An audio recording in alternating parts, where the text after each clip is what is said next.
Bonjour à toutes et bonjour à tous. Bienvenue de nouveau à notre rendez-vous Zoom Gestion sous mandat qui vient clôturer ce premier semestre 2024. Nous sommes toujours chez notre partenaire Ophi Invest Asset Management avec Michael Fay, directeur des gestions diversifiées et à ce titre en charge de la gestion des poches en unité de compte des 4 profils de la gestion sous mandat MIF. Bonjour Michael. Bonjour Patrick.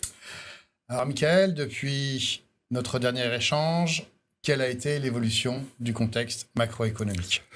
Alors, sous l'impulsion en fait d'une économie américaine toujours assez robuste et d'une inflation j'allais dire persistante qui, même si le trend des données elle baisse, mais a toujours un peu de peine à revenir sur l'objectif fixé des banques centrales de 2%.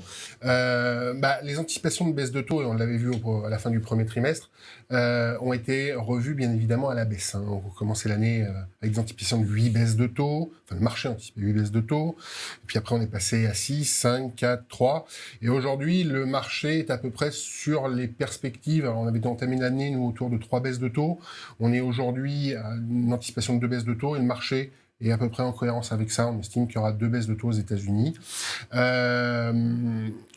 Côté plutôt positif, côté zone euro, la Banque Centrale Européenne, donc Christine Lagarde, a déjà entamé en fait ce cycle, puisqu'elle a baissé en fait ses taux pour la première fois le 6 juin dernier. Et côté États-Unis, on attend là dans les jours, semaines qui viennent, des chiffres plutôt importants, même si le discours reste avec prudence de Jérôme Powell. Normalement, on attend des chiffres qui pourront valider le fait qu'on pourra avoir une première baisse de taux durant septembre. Sur le front des marchés financiers, il n'y a pas eu de grande tendance durant ce deuxième trimestre. Les marchés américains actions font autour de 3,5, les marchés de la zone euro font autour de 0,90. Alors certes, on pourrait dire qu'il y a quand même une différence entre les deux. Par contre, il faut noter 2 points. D'abord, sur le marché des actions américaines, il faut bien faire la part des choses entre la performance des 7 plus grosses capitalisations des valeurs technologiques qui représentent plus de 35-40% en fait en termes de capitalisation du S&P 500. Il faut savoir que rien que sur ce deuxième trimestre, ça fait quasiment 17% de performance. C'est-à-dire que le reste de la cote fait moins 0,70. Et c'est ça qu'il faut bien avoir en tête. On a 7 valeurs qui font 17%. On a un indice qui fait autour de 3,50 et le reste de la cote qui fait moins 0,70. Quand même assez grande divergence, c'est assez grand écart. Et en fin de compte, avec un 0,90, les actions de la zone euro s'en tirent pas trop mal par rapport au marché américain. D'autant plus que le 0,90 prend en compte aussi la consolidation qu'il y a eu suite, en particulier à ce qui s'est passé en France, la dissolution en fait de l'Assemblée et les législatives anticipées qu'on a eues fin juin, début juillet. Alors, les performances des 4 poches en unité de compte dont vous assurez la gestion sont désormais connues pour le premier semestre 2024. Elles vont de plus 4,12% pour le profil prudent à plus 6,92% pour le profil offensif.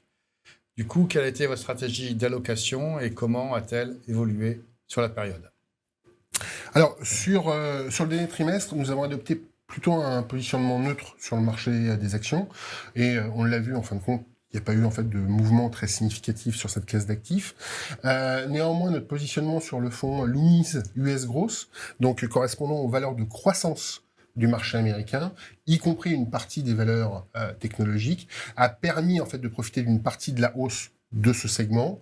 Néanmoins, ça n'a pas permis de compenser entièrement, j'allais dire, la sous-performance d'un autre fonds aussi qui est assez présent dans les GSM, qui est le fonds ABN AMRO Parnassus US Equity, donc qui, lui, en fait, se concentre plutôt sur l'ensemble des valeurs américaines au sens large.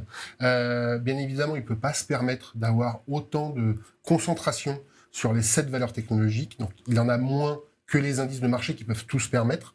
Donc, c'est vrai que quand on le compare à l'indice, il a un peu moins bien fait. Par contre, il est largement au-dessus, en fait, des 0,90, enfin, des moins 0,70, pardon, du reste de la cote. On est sur un territoire positif et c'est ce qui est le plus important. Sur le segment obligataire, notre diversification, on a diversifié les obligations d'État au bénéfice des obligations des entreprises privées les moins bien notées, donc dites à haut rendement, et les obligations dites investment grade, donc c'est les obligations dites de qualité.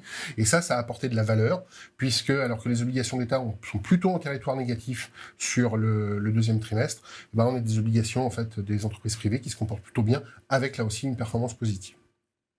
Enfin, traditionnelle question de fin d'entretien, vous y êtes habitué. À quelle perspective s'attendre pour le second semestre 2024 ?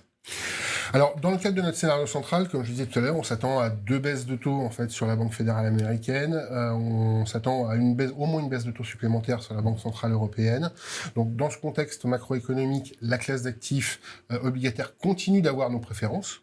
D'une part pour sa visibilité et les rendements aujourd'hui en fait dont on peut profiter.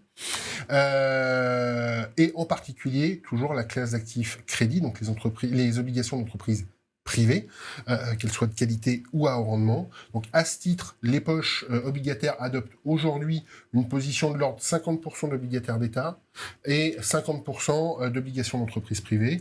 Alors pourquoi l'obligataire d'État ? Parce que voilà, ça offre de belles perspectives avec la baisse des taux que les banques centrales devraient faire. Et en plus, il y a toujours des scénarios de risque alternatifs avec le contexte géopolitique. Ça peut servir d'actif de rendement, donc il ne faut pas trop s'en écarter non plus. Et sur les actions, nous ne changeons pas notre point de vue neutre pour l'instant, et on est plutôt prêt sur des épisodes de volatilité, à pouvoir remettre du risque et réaugmenter le poids de cette poche-là d'ici la fin de l'année, et en particulier avec les perspectives économiques de 2025. Merci Mickaël pour ces éléments de compréhension. Je vous indique que nous venons de réaliser un webinaire consacré à la bonne compréhension des mécanismes de la gestion sous mandat. Ce webinaire va d'ici quelques jours être disponible en replay sur la chaîne YouTube de la MIF. Et donc, si le sujet vous intéresse, je ne saurais trop vous inciter à aller le regarder. Il dure à peu près entre 30 et 40 minutes. Voilà, c'est la fin de ce Zoom Gestion sous mandat et nous vous donnons donc rendez-vous début octobre 2024 pour un Zoom consacré au troisième trimestre de cette année.